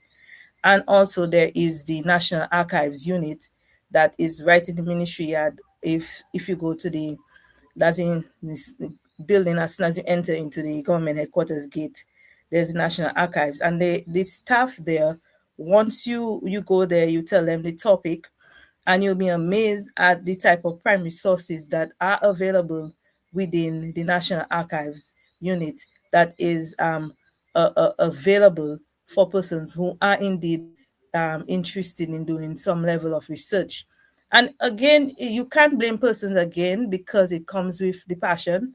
It comes with the passion for the subject. And again, we might want to blame the past, because if history was taught prior with the understanding of how the African culture did not start off with slavery and there were mighty nations before, and the persons would have been more inclined to have a passion for history. But when you start off history thinking of history as a thing of slavery and persons harmed and tortured, it may have some kind of negative connotation on the mentality of the person. So the greater challenge is how the topics are taught, not rather if the curriculum holds it, but how the topics that are taught. The curriculum can only provide the framework, but the teacher must have the passion, they must have the preparation and the commitment to research to bring history to life. And one of the things I always tell teachers, if you need the assistance, I'm really available to even give you simple teaching methods as to how to deliver certain topics that can inspire a child. Because if a teacher relies solely on a prescribed textbook, students receive only a minimum required knowledge.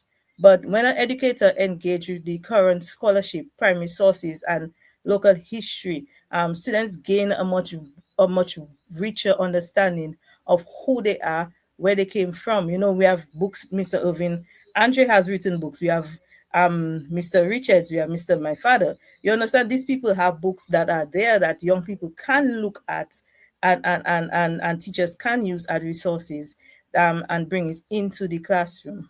So the objective is not really to rewrite history, but to write a more complete history, so that one that is grounded in evidence and reflects the experiences of our Caribbean people themselves. So there was the social studies textbook that I co-write. One of the things that I made sure that was done was to bring in, because too often we'll have heard content coming from Barbados, Trinidad, and Jamaica.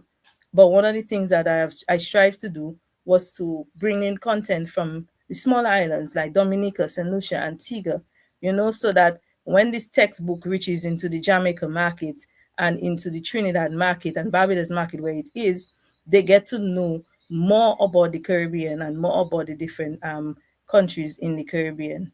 So repertory justice, therefore, includes making this growing body of scholarship more accessible to teachers, students, researchers, and the wider public.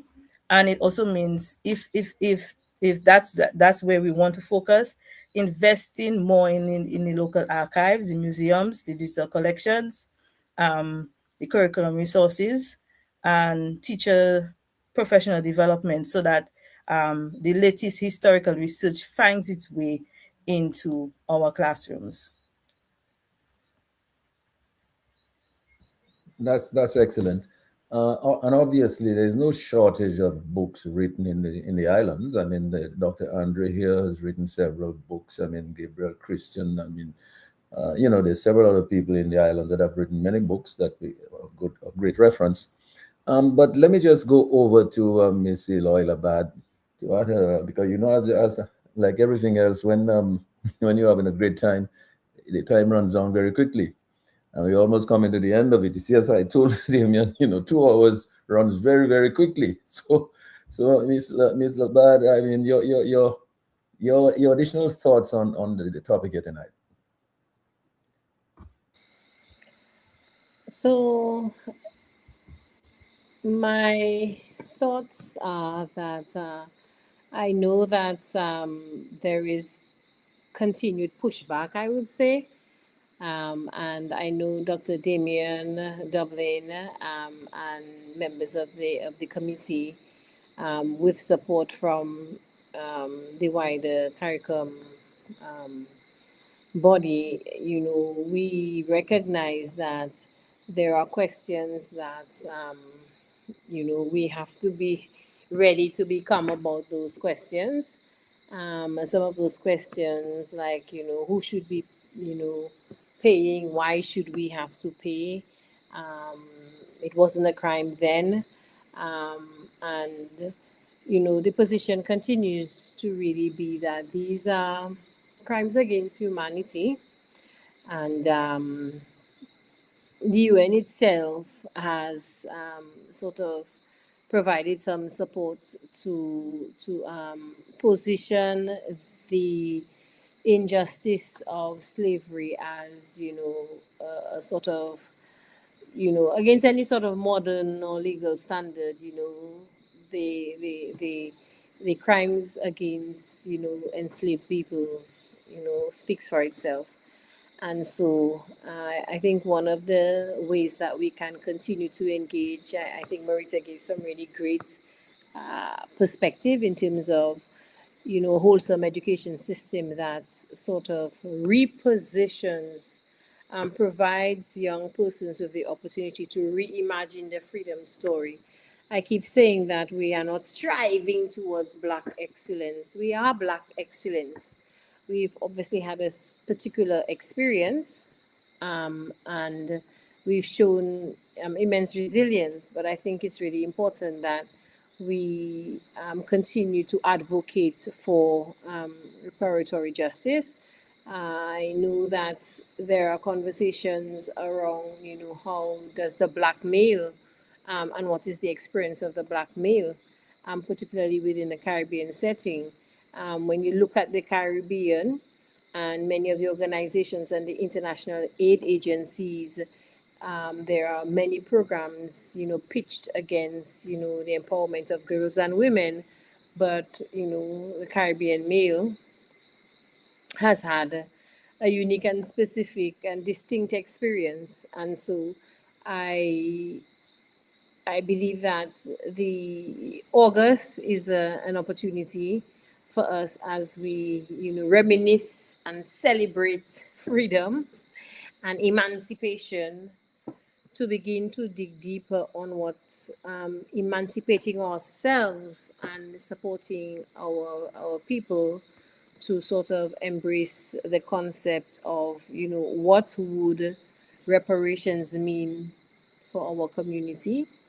What would it mean for our health system? What would it mean for our education system? And what would it mean for trade, particularly between Africa and the Caribbean? So from my perspective, I have an upcoming event. I have already positioned myself to connect with the committee. I expect members of the committee to come out and support and to participate in the discussions and to allow for that forum to sort of engage people in a different way. In Dominica, we have been advocates of our culture. We have fought for Creole, the Creole language. We have fought for the wearing of the madras, and we have fought for, basically the retelling of our freedom story. And I think that the work of the committee will continue as entrepreneurs like myself continue to launch out in bold initiatives. I mean, that is something that I see that as a gap being bridged between Ghana and Dominica, between Nigeria and Dominica. People say, what, girl, you doing business with Nigeria? You're not afraid of 419? I say, girl, it have plenty 419 in Dominica. So, there are so many opportunities and so many peoples. I remember when I launched my consulting page, I was a little bit upset with the algorithm. I said, you just keep making South Africa people send message for me, and I'm trying to figure out like what is wrong with the Facebook algorithm that so many persons in the diaspora, connecting with my page and reaching out to me. And I thought, my goodness, not so, wait a while, think about it. That's millions of people that you don't have in Dominica. You need to start thinking about it in terms of dollars and cents, but beyond dollars and cents, impacts, in programs, in access to manufacturing, in access to technology. I mean, these people are, they are light years ahead of us. And I really admire that, despite so many challenges that they continue to overcome, Africa is on the map in every single continent. And so we were not taken from Africa and then trade started and then slavery started.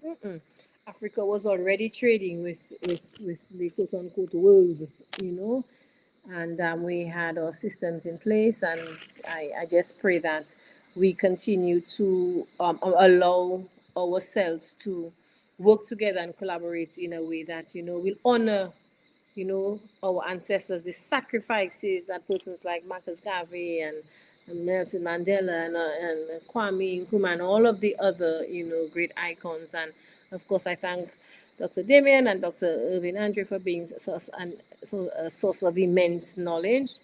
And I just hope that the committee will, you know, sort of embrace some of the UN pronouncements as opportunities to continue to engage, advocate, if that is a better word. Well, thanks so much, Ms. Nisilo Ilabada. I'm assuming this is your closing remark. All right.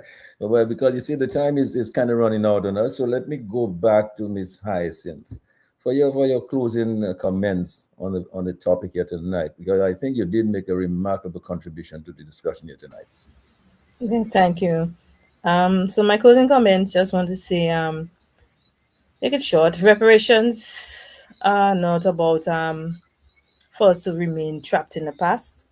And I don't want the people to think of it that way. I don't know if how many persons have ever experienced this. When we're younger, our parents would have promised us, if you pass common entrance, you will get a trip to Disneyland. And you pass common entrance, but you never reach Disneyland. But the point is, you gain the experience of actually passing common entrance because there was some motivation. And I see it that way, in that with reparations, it is not about us just receiving a check. I think the process of us arguing or putting forward our case and would help us to enlighten persons as to what we have been through, and that we are refusing to carry the past forward uncorrected. And Dominica's claim must include both the descendants of Africa and the Kalinago people, and it must be grounded evidence. And again, as I will come back and say, it must be linked to education and development, and protected by the governance strong enough to earn the public trust. The final test will not be if we receive the trip to Disneyland or to receive the check, but the test is whether repertory justice expands dignity, our knowledge, opportunity, and the ownership for generations to come. Yeah, thanks a lot for those wonderful closing remarks. Dr. Damien Dublin, Chairman of the Dominica Reparations Committee, your closing remarks? Yeah, well, let me thank you, Mr. G, for this opportunity. I think it was a well thought of idea to have the conversation, and I think tonight was very enriching.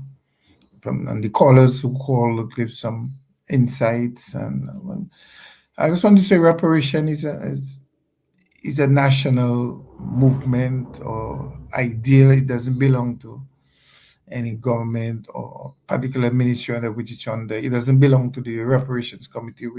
We are just the vehicle now, but eventually others will come along and carry the charge. There have been others who have been holding the fort.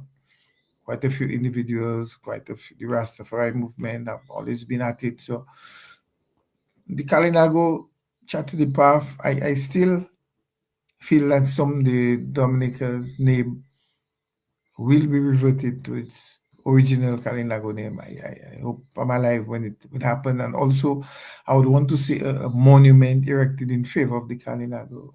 There was some talk about it in the roundabout Poncase. I still feel it's a still great location, and something should be done, because the history itself speaks, so they actually kept and preserved the Dominica land, Waitukubuli, for itself. I've noted some of the comments and suggestions. I think the reparations committee will embrace some of them, and I know we can do much more. We should do much more for the kind of quality and content that we have, and we will endeavor to take it to the next level and embrace much more. But thanks for the opportunity, and I think the narrative was very important. I just quickly, the name I was struggling with is Ambassador Arikana Chiambori Kwa. She was the former ambassador to the United Nations, so Zimbabwe. In fact, she heads this institution, ADI, African Diaspora Development Institute, and she's doing tremendous work. I became a member of that organization, and because of that membership, I could have qualified for citizenship to Burkina Faso, but it's just that I did all the applications, but at the time they were making the trip, I wasn't available, so the application is still pending. But it's tremendous work going out there in the diaspora, and we have to recognize and embrace it, and together we can make good things happen. Thanks again to all the panelists. Let me ask you before you go. In terms of the actual committee, which falls under the Ministry of Foreign Affairs, is there any initiative by the committee to get this statue, as we say, of Kalinago on the roundabout at Goodwill? We have made recommendations. We have, honestly, I mean, most times that we give reports, we mention it, but right now I think probably a little more energized to maybe get it going, and maybe link with the Kalinago Council or the Kalinago rep and see how we can make that become a reality, because we actually have the statue erected in favor of the Maroons right by the Fortune Hotel, which is great, but we need to do the same for the Kalinago. So we'll push it a little more. And on the other matter of the Kalinago Council itself, is the committee really taking any initiative to establish the independence of the Kalinago Council? That's an interesting one. The independence. The independence of the Kalinago Council. That's a topic by itself. That's another whole. But I mean, it's an interesting concept that can be worked on. I mean, the council exists; it has its statutes, but the question of making them more, I mean, maybe more powerful, more autonomous within, is an ongoing discussion. Which well, they're supposed to be independent. They're supposed to be. Yeah, as far as I'm aware, they're supposed to be. But thanks a lot for the closing remarks. Yeah. Dr. Andre, you have the final word. Well, let me commend the panelists. I think they all acquitted themselves very well. And let me thank those who've stayed up to listen to us. Let me thank you, and let me thank Lambi, and let me thank Sherwin, and so on.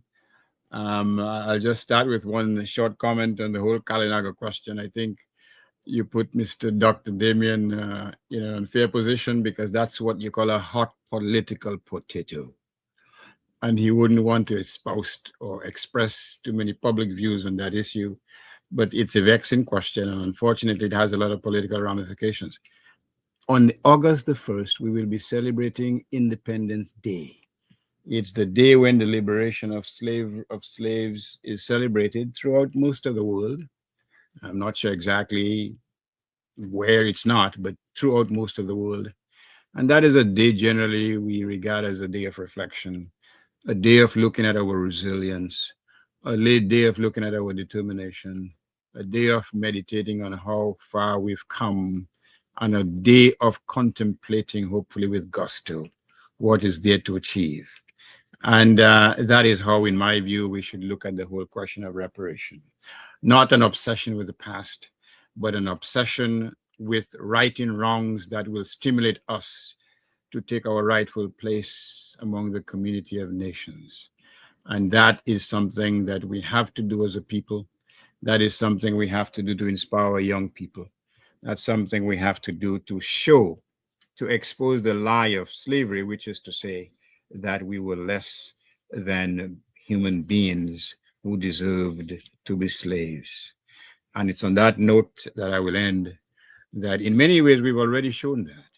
But it seems to me that the whole focus on reparation, the whole celebration of independence is to enable and to excite and to inspire the generations to come. So I end on that note. A good night to you. Thank you, Mr. G. And thanks a lot, Dr. Andre. Thanks a lot to all the wonderful folks who were with us on Facebook and on YouTube, following us tonight. Thanks a lot for your comments. We didn't get to read any of them. We didn't, in fact, get to take all the calls that we're trying to come through tonight.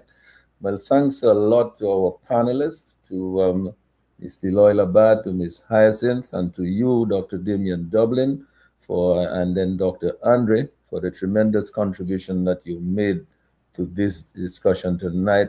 I think this discussion is unfinished business, because I'm sure the committee will continue to discuss it. Especially, Ms. Labat has some really good ideas about trade and so on with African countries. As you can see, many of these colonial countries are taking advantage of the resources, the natural resources of these African countries. And then what is it left for us in the Caribbean? The diaspora. Yes, the African countries made the initiative to try to get us to, become citizens of their countries, some of them. But the point is, there's always good to have more meaningful, closer trade relations with the African continent. We really should be thinking about that. So cheers to Ms. Deloy Labat for taking that initiative. And so thanks a lot, Lambi. Thanks a lot, Sherwin. And thanks a lot, everybody. Just left for me to say good night to everybody. Have a great night and see you again soon. Take care. Thank you. Good evening. Good night to all. Yeah, thank you, Lambi. Yeah. All right, good evening. Holding the Good phone. evening. Okay, bye. Okay, all the best. Okay, bye. The Global View on Q, the big station. Insights into where the people of Dominica and the Caribbean came from, understanding our past, embracing our present, charting the way forward into our future. Together, eliminating